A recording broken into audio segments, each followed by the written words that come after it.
By what Kyrie said? I don't think he should. Listen, we all know where I stand about how Kyrie has acted in terms of his quotes to his statement to the media.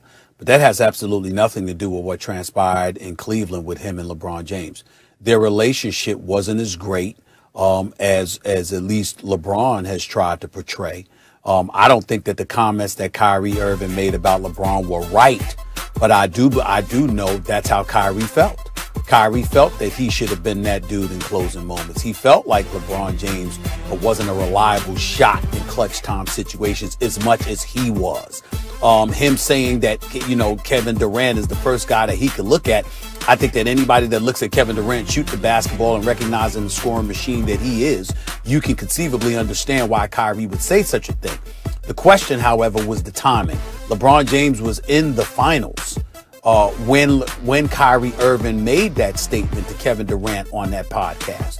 And so the question would be why? And it was real simple. Kyrie didn't give a damn about how LeBron James felt. So if you're LeBron James, let's not pretend like, you're taken aback and shocked and disappointed and hurt by something that Kyrie has said when you've known for a while how Kyrie Irving feels about you, at least to some degree. I'm not trying to sit up there and say hatred and things of that nature because we don't know all the intricate details. They keep that amongst themselves for the most part. It's a very tight circle of individuals who know all the intricacies that involves their relationship. But Kyrie Irving did come on First Take and speak about that. You saw, Max, how relatively nonchalant he was about not consulting with LeBron James, about wanting to leave Cleveland, not consulting with LeBron James, about wanting to depart and part ways and what have you. He did that on purpose because he didn't want to be perceived as some little brother to LeBron James because he didn't perceive LeBron as being a big brother to him. So what I will give Kyrie credit for is consistency as it pertains to whatever his feelings may be about LeBron James. They seem to be consistent with the attitude that he disseminated just years ago. And if I'm LeBron James, I'm not blind, I'm not deaf, I'm not dumb. I know what time it is when it comes to Kyrie Irving. So why even be bothered by it? It should not have surprised him, and I don't even think it should hurt him. Yeah, LeBron should be hurt by Kyrie's comments, and furthermore, I believe him when he says he is hurt. LeBron is a special kind of guy. Stephen A., Kobe Bryant, Michael Jordan, no one had to deal with the expectations of LeBron James since he was a teenager. And, Jordan and Kobe may have had those expectations for themselves, but so did LeBron. And LeBron had the expectations of the world on him. And he also had the world telling him how great he was the whole time.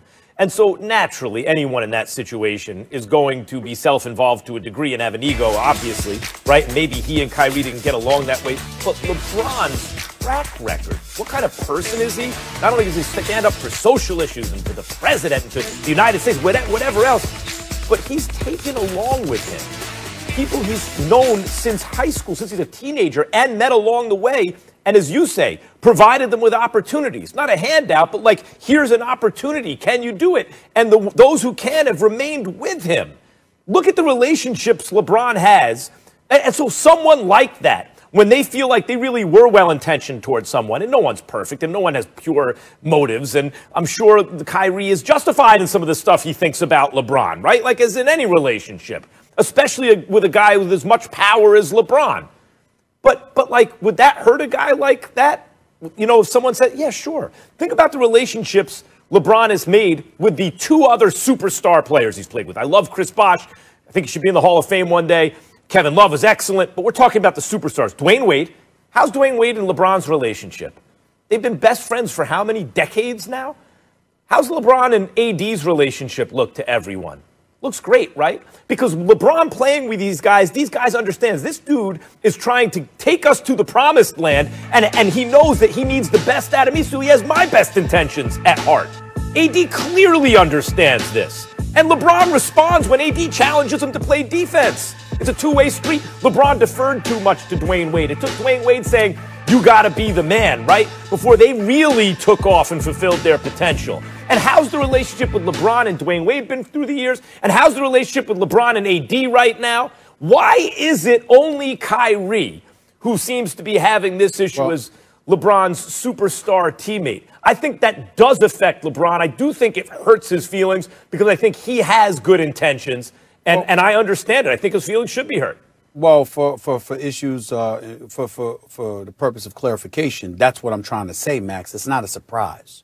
Kyrie has basically given off this kind of ambiance, this kind of vibe about his relationship with LeBron for years. So I'm not saying that LeBron shouldn't be hurt because because Kyrie was not wrong. Kyrie, it would have been nice if he would have deferred from saying such a thing, particularly while LeBron is playing in the finals, while he was home watching in the offseason, they playing in the bubble. So we understand that.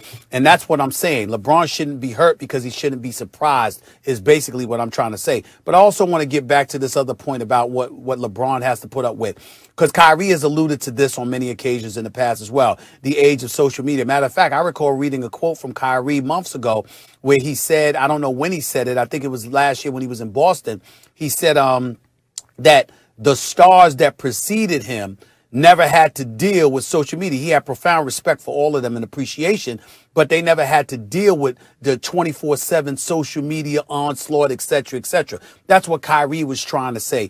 And to a lesser degree, you're bringing that up about LeBron compared to what Kobe and MJ had to deal with.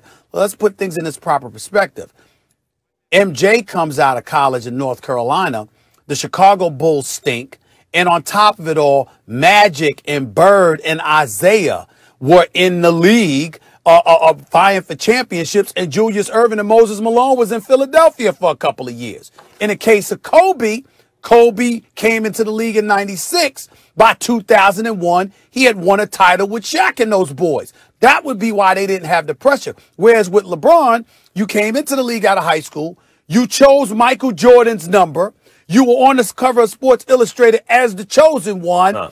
And for those first several times over the years, you were in a position to win the championship, including against Dallas, when you didn't show up in those last 4 games of that series, and that's how y'all lost the finals to Dallas. So he contributed to that pressure, unlike MJ and Kobe, is what I'm saying.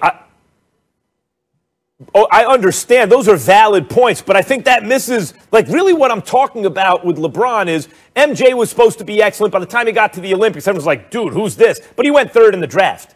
Kobe went lower than that, right? They were not, neither one was supposed to be the best player who ever lived. LeBron was supposed to be the best player who ever lived since he was a teenager. No, he wasn't. Magic and Michael had a baby. Look at him.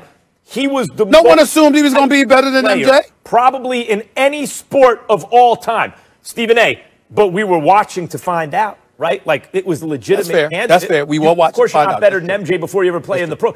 And he came straight from high school, right? So the pressure on him. And also think about the way everyone treats you. The world treats you differently. For you to wind up as grounded as LeBron is, whatever Kyrie's interaction with LeBron has been, to bring it back to Kyrie and LeBron, and whether LeBron's feelings should be hurt. However LeBron may have given him his high hat or acted like looked down, whatever Kyrie is feeling, LeBron has been treated this way his whole career and yet remains an unusually well-rounded person and down-to-earth person considering all that. And the proof in the pudding is his relationships with his other star teammates. It's not the same with Kyrie, and I do think that hurts a guy who genuinely cares about that stuff in LeBron James. Here's the bottom line. LeBron James is incredibly, incredibly responsible. He's a consummate professional that shows up and recognizes all the things that come along with his responsibilities as a basketball player and an iconic figure. Kyrie's learning to do that. Hope so.